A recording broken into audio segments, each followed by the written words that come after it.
This is Sunday. I think it's May 2nd. Maybe depending on when you started doing the social isolation thing, it might be 6 weeks, 2 months, 1 month into a whole different way of kind of living, and maybe it's wearing on you. If so, my best recommendation for you is just to sit still with whatever feelings arise, to notice where your thoughts have gone, to shift your attention to the sensory world of sights and sounds and physical sensations, tastes and smells. Shift and so much as possible, spend more time in the sensory world with an attitude of gratitude and appreciation, which you may have to just force yourself to do, but that's okay. These is difficult times, they is. So let's talk about one more in the series of what meditation is not. I think this might be the last one. We've covered it's not a breathing exercise, it's not a relaxation exercise, it's not a quick fix for anything, it's not instant bliss. Okay, that's four of them. I've got one more for you. This is also a very common misconception among beginners and some not so beginners in meditation who have gotten the idea that meditation either helps you to get rid of all of your thoughts or requires you to get rid of all of your thoughts. We've all heard the kind of pop culture meditation instruction in which the instructor says, all right, lie down and relax, and some soothing music is played, and the instructor says, now get rid of all of your thoughts. And what I always wish when I think about those sessions or incidents is if someone would admit, be very honest and admit, hell no, they couldn't get rid of all of their thoughts, because that's not the way the brain works. The brain is constantly producing thoughts. But what we don't recognize all the time is that we have a choice as to whether or not to get on those thoughts and ride along with them, to pursue them, or in other words, to think them. The truth is that all the thoughts that arise, among all of them, not all of them need to be thought or pursued.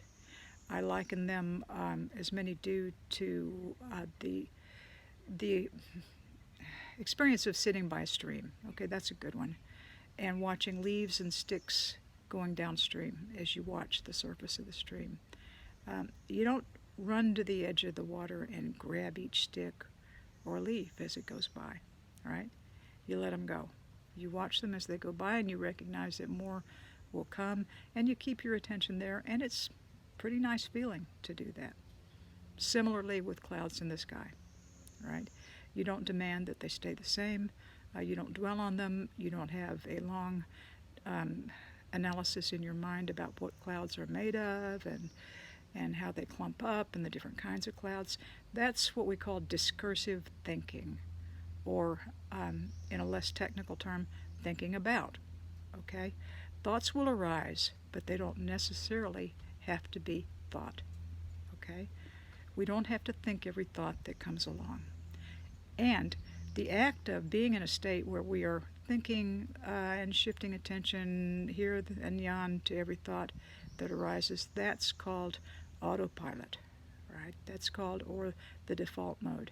And that's not a happy mode for human beings to be in. It's a state of minimal awareness of the outside world and maximum agitation due to all kinds of thoughts and storylines showing up and grabbing our attention.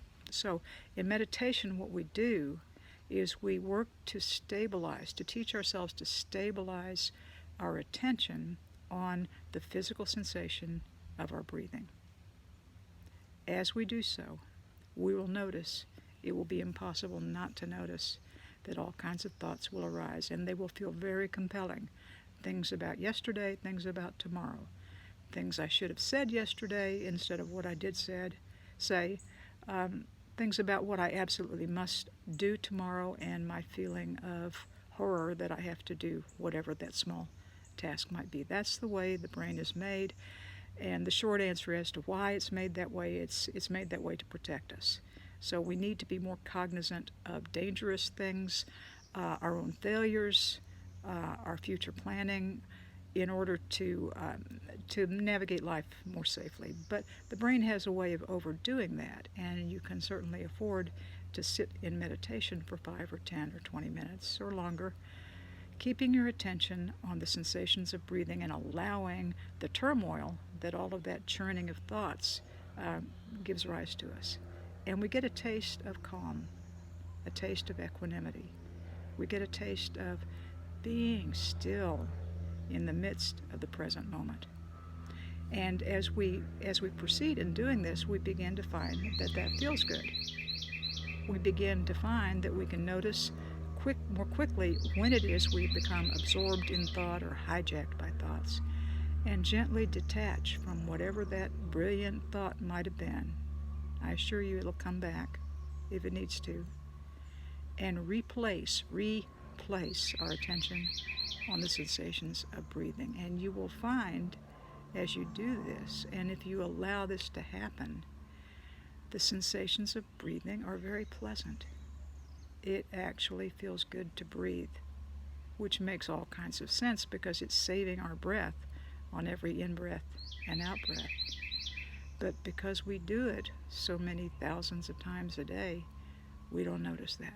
So I invite you to sit still, focus your attention on the sensations of breathing. Don't try to get rid of your thoughts. Just let them go. Let them go wherever they want to go on their own without you riding along with them. And notice the pleasure that you might feel with the bodily sensations elsewhere that arise, the breeze on your face, the pleasant sounds that might arise. There's a bird singing right now, and allow yourself to enjoy that. Meditation need not be a hardcore drudgery. Let yourself recognize what it feels like to be gaining stillness, equanimity, gratitude, and enjoyment for the life you're living right now. Thank you for listening.